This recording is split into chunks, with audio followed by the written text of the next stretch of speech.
नमस्कार, मैं सिमरन। आप देख रहे हैं सच्ची खबरें। 2024 के लिए ममता ने रखा 40 सीटों का टारगेट। 23 साल में 12 राज्यों में गई लेकिन फेल। अब बंगाल की मुस्लिम बहुत सीट भी हारी। वो साल 1997 था, महीना था दिसंबर। पश्चिमी बंगाल में कांग्रेस के बड़े नेताओं में शामिल ममता बनर्जी ने एक प्रेस कॉन्फ्रेंस की। इसमें ऐलान किया कि वो और उनके समर्थक ऑल इंडिया तृणमूल कांग्रेस के प्रत्याशी के तौर पर चुनाव लड़ेंगे। ममता की प्रेस कॉन्फ्रेंस चल ही रही थी कि खबर आई कि उन्हें कांग्रेस से 6 साल के लिए बाहर कर दिया गया। शायद पार्टी के इस फैसले का अंदाजा ममता को पहले ही हो चुका था। राजीव गांधी तक पहुंच रखने वाली ममता को निकालने का फैसला तुरंत नहीं लिया गया था, बल्कि उनके और कांग्रेस के बीच कई साल से वैचारिक मतभेद चल रहे थे। पार्टी में उनके सबसे बड़े विरोधी उस वक्त के बंगाल कांग्रेस अध्यक्ष सोमेंद्र नाथ मित्रा थे। ममता मित्रा उन्हें तरबूज कहकर बुलाती थी, क्योंकि तरबूज अंदर से लाल होता है और वामपंथियों का रंग भी लाल होता है। ममता को लगता था कि मित्रा वामपंथियों के समर्थक हैं और ममता वामपंथियों की सबसे बड़ी दुश्मन थी। बाद ममता की सोनिया से भी कई मुद्दों पर असहमति रही और उन्होंने 1 जनवरी 1998 में नई पार्टी बना ली। तब से अब तक टीएमसी को 25 साल हो चुके हैं, लेकिन पार्टी पश्चिम बंगाल के बाहर कहीं भी सरकार नहीं बना सकी। बंगाल के बाहर दीदी फेल सरकार बनाना तो दूर की बात है, टीएमसी बंगाल के बाहर किसी भी राज्य में अपने दम पर 2.5 के आंकड़े पर भी नहीं पहुंच पाई। 2021 में मेघालय में जरूर टीएमसी के 12 विधायक हो गए थे, लेकिन वो सभी कांग्रेस से टीएमसी में आए थे। टीएमसी के टिकट पर जीते हुए विधायक नहीं थे। टीएमसी 2001 में असम, 2005 में यूपी, 2009 में अरुणाचल प्रदेश, 2009 में केरल, 2012 में मेघालय, मणिपुर, 2014 में तमिलनाडु, 2017 में पंजाब, 2018 में त्रिपुरा, 2021 में हरियाणा, 2021 में बिहार, 2022 में गोवा पहुंची। कहीं चुनाव लड़ा तो कहीं पार्टी ने एक्टिविटी शुरू की, लेकिन इनमें से किसी भी राज्य में पार्टी की सरकार नहीं बन सकी। मेघालय के थोड़े से वक्त को छोड़ दिया जाए तो कहीं मुख्य विपक्षी पार्टी भी नहीं बन पाई। सिर्फ बंगाल में ही ममता लगातार 3 बार जीती हैं। हाल में बंगाल की सागरदीघी सीट के उपचुनाव में हुई हार के बाद टीएमसी के लिए बंगाल भी लोकसभा चुनाव में एक तरफा होता नहीं दिख रहा। 2019 में बीजेपी ने बंगाल की 42 में से 18 लोकसभा सीटें जीती हैं। 46 सीटों के साथ देवगौड़ा पीएम बन सकते हैं, तो ममता क्यों नहीं? ममता बनर्जी ने 2024 का चुनाव अकेले लड़ने का ऐलान कर दिया है।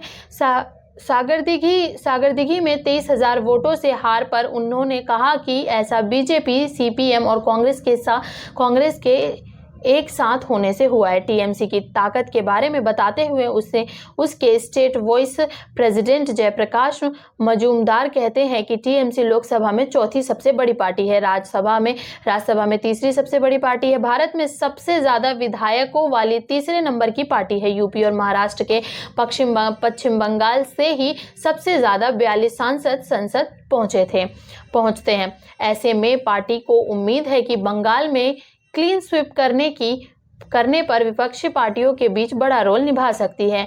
मजूमदार के मुताबिक पार्टी ने 40 लोकसभा सीटें जीतने का टारगेट रखा है। बंगाल के बाहर उन सीटों पर ही कैंडिडेट्स उतारे जाएंगे जहां पार्टी का बेस अच्छा है। टीएमसी नेताओं को लगता है कि अगर 1996 में 46 सीटों के साथ जनता दल देवगौड़ा प्रधानमंत्री से बन सकते हैं, तो फिर 2024 में ममता ऐसा क्यों नहीं कर सकते? त्रिपुरा में 60% आबादी बंगाल बोलने वाली, पर टीएमसी को 1% वोट भी नहीं मिला। ममता बनर्जी को त्रिपुरा में पुरजोर ताकत लगाने की एक बड़ी वजह यह थी कि राज्य में 60% लोग बंगाली भाषा बोलते हैं। मेघालय और गोवा में भी पार्टी इसलिए गई थी, उसे लग रहा था कि ये छोटे राज्य हैं और यहाँ का कल्चर बंगाल से मिलता जुलता है। ऐसे में हो सकता है कि उसे कामयाबी मिल जाए। तीनों ही राज्यों के नतीजे ने टीएमसी को बुरी तरह निराश किया है। टीएमसी ने त्रिपुरा की 60 में से 28% सीटों पर चुनाव लड़ा था, लेकिन एक भी सीट नहीं जीत सकी। वोटिंग परसेंटेज 1% से भी कम रहा। टीएमसी ने 2021 में मेघालय में कांग्रेस पार्टी में सेंधमारी कर दी और 2 बार के सीएम मुकुल संगमा ने अपने 11 साथी विधायकों के साथ टीएमसी में आए गए।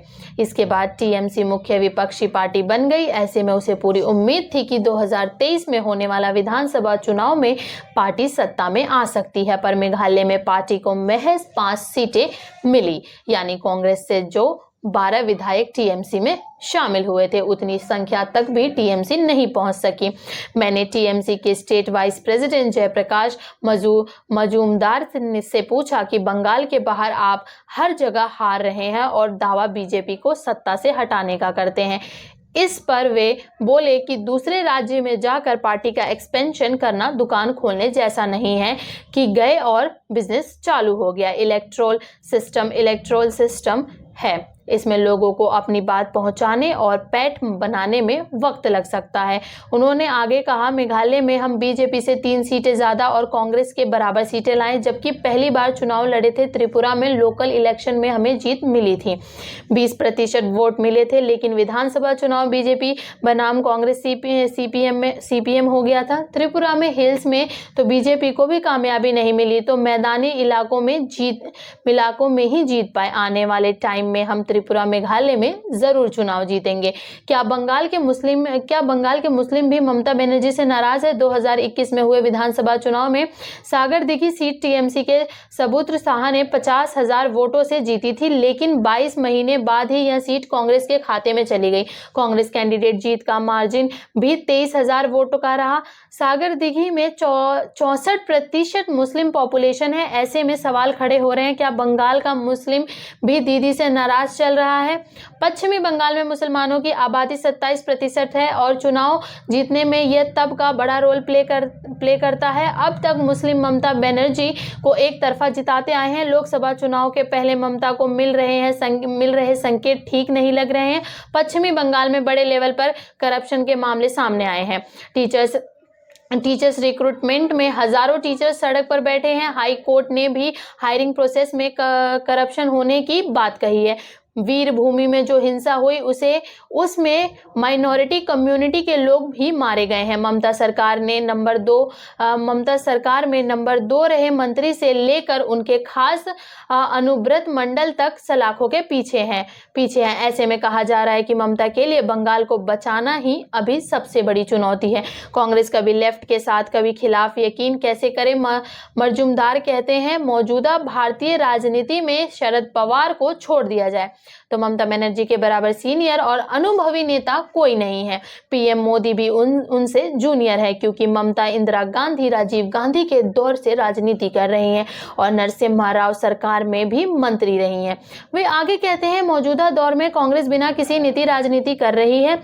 वे केरल में वामपंथियों के खिलाफ लड़ते हैं, उनके नेता राहुल गांधी वहां से वामपंथियों को वे आगे कहते हैं, मौजूदा और कांग्रेस के बिना किसी नीति के राजनीति कर रही है। वो केरल में वामपंथियों के खिलाफ लड़ते हैं, उनके नेता राहुल गांधी वहां वामपंथियों को हराकर चुनाव जीतते हैं, लेकिन बंगाल में वामपंथियों के साथ मिलकर टीएमसी के खिलाफ चुनाव लड़ते हैं। ऐसे में कांग्रेस पर कैसे भरोसा किया जाए? हाँ, यदि कांग्रेस ने अपनी दम पर 140 तक सीटें लाती है तो अपने आप ही उसकी जगह बड़ी हो जाएगी। 40-50 सीटें जीतकर आप खुद को बड़ा बाबू समझेंगे तो कैसे काम चलेगा? लोकसभा चुनाव में 40 सीटों का टारगेट, एटीएमसी ने लोकसभा में 40 सीटें जीतने का टारगेट रखा है। नई स्ट्रेटेजी से काम शुरू कर दिया है।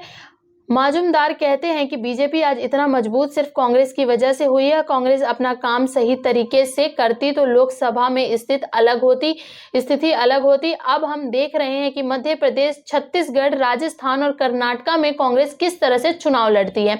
इससे काफी कुछ साफ हो जाएगा। आरएसएस भले 2024 की तैयारी कर रहा है, पर राज्यों में बीजेपी मुश्किल में है। खास तौर से मध्य प्रदेश, छत्तीसगढ़ और कर्नाटक में पार्टी पर संकट है। पढ़िए ये रिपोर्ट। बीजेपी की एमपी में 80 सीटें हैं, वो पक्की। छत्तीसगढ़ में सीएम फेस।